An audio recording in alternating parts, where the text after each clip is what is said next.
3 days ago, I filled a small reservoir buried beneath these tomato plants. Since then, nobody has carried a hose into this garden, no sprinkler has thrown water into the air, and no plastic tube has dripped beside the stems. From the surface, the soil already looks dry. A person walking past might assume that the plants need water immediately. Yet several inches below, where the roots are actually growing, moisture is still spreading slowly through the ground. There is no pump underground.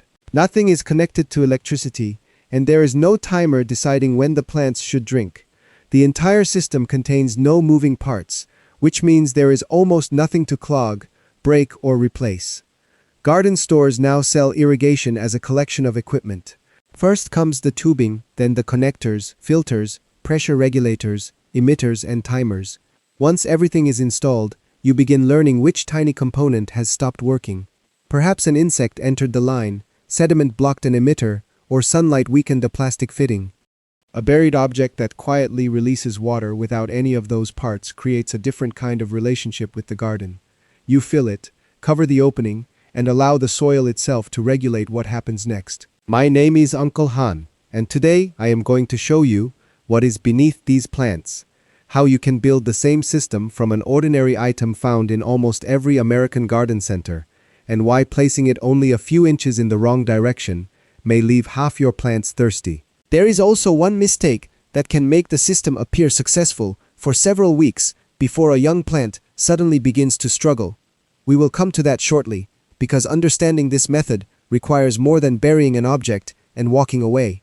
To see why it works, consider what normally happens when you water from above.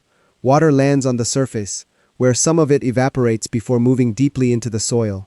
If it arrives too quickly, part may run away from the plant instead of soaking into the root zone. Leaves may become wet, even though the roots below remain comparatively dry. The gardener then looks at the dusty surface, assumes the entire bed has dried out, and waters again. In dense soil, the ground below may already contain enough moisture. In sandy soil, yesterday's water may have traveled beyond the shallow roots. From above, both situations can look surprisingly similar.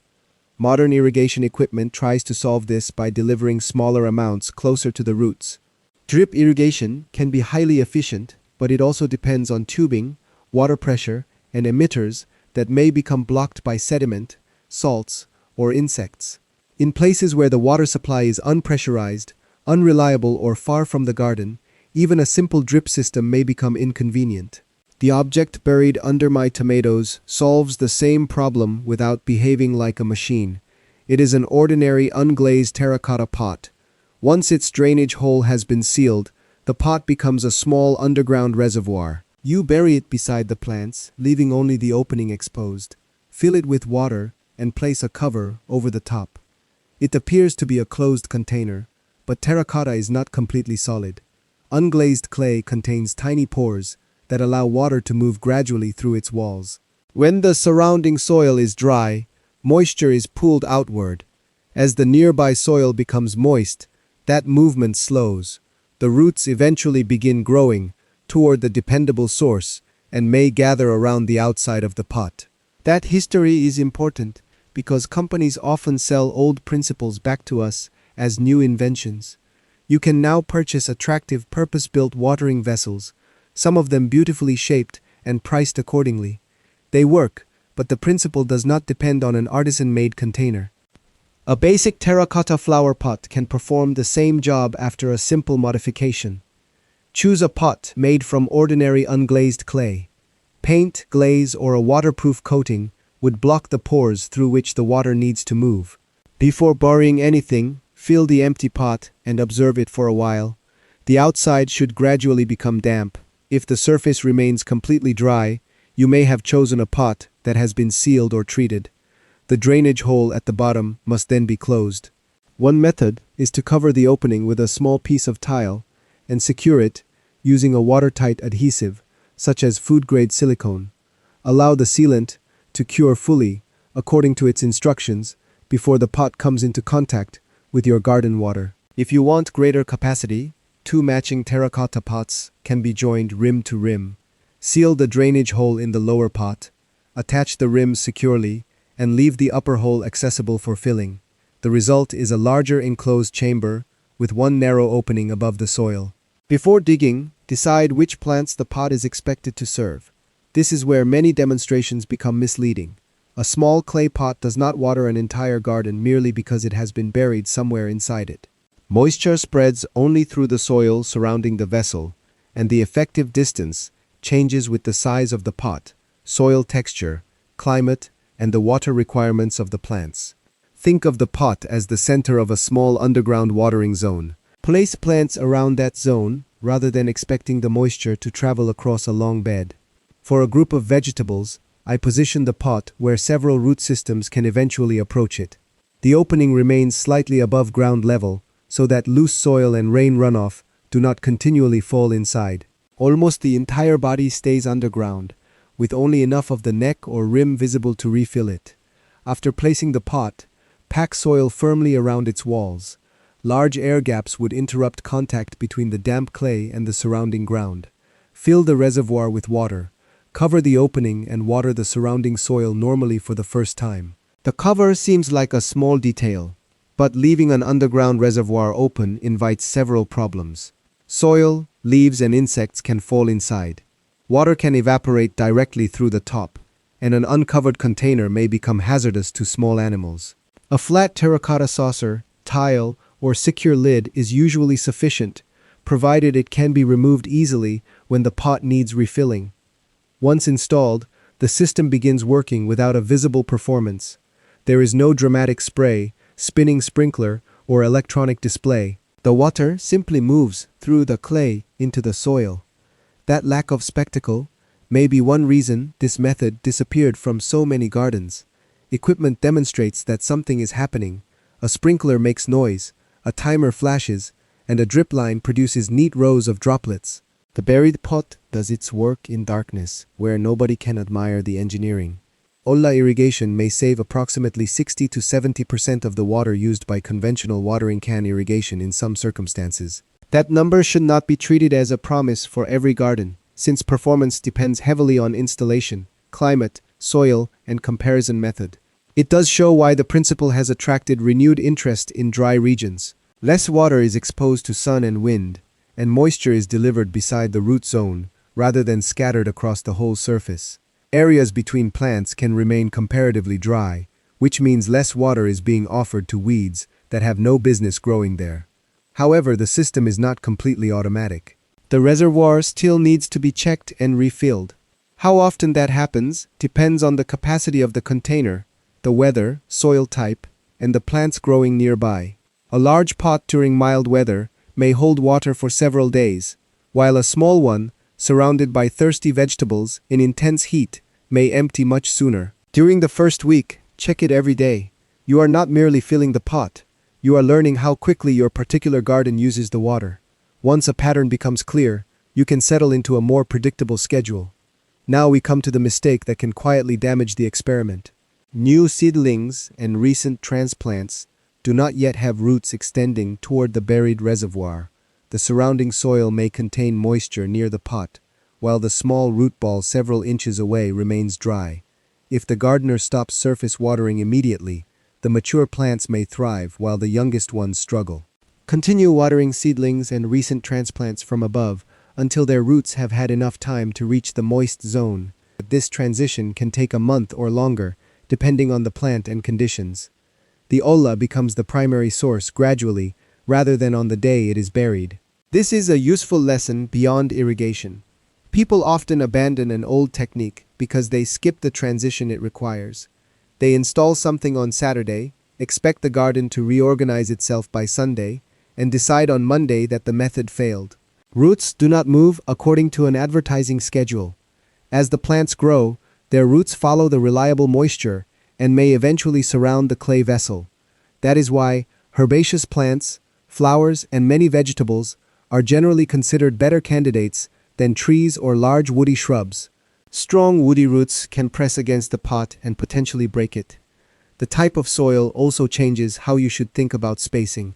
In sandy ground, water moves downward quickly, and the damp zone may be narrower. Clay soil distributes and retains moisture differently, but may also become compacted. There is no single diagram that replaces observing the soil beside your own plants. A simple test will tell you more than guessing. Several hours after filling the pot, dig carefully into the soil at increasing distances from it. You should find a moist region surrounding the vessel. Repeat the test the following day and adjust plant placement or add another pot if the moisture is not reaching far enough. Adding more capacity is often more useful than buying a much larger and more expensive vessel. A line of small homemade ollas can serve a long raised bed, while individual pots can be placed between clusters of tomatoes, peppers, herbs, or flowers. The system can also be connected to rainwater collection or a gravity-fed reservoir, although that moves the project beyond the simplest version. Extension guidance describes arrangements in which several ollas are connected by tubing and kept full from a larger tank. For the first attempt, hand filling is better. It allows you to understand the basic behavior before adding another layer of equipment. Over time, minerals and salts in the water can accumulate in the clay pores and reduce seepage. If the pot begins holding water much longer than usual while the surrounding soil remains dry, it may need to be removed and cleaned. This is another reason to avoid pretending that the device can be buried and forgotten forever. A useful tool does not become less valuable because it needs occasional attention. The difference is that its failure is usually easy to understand.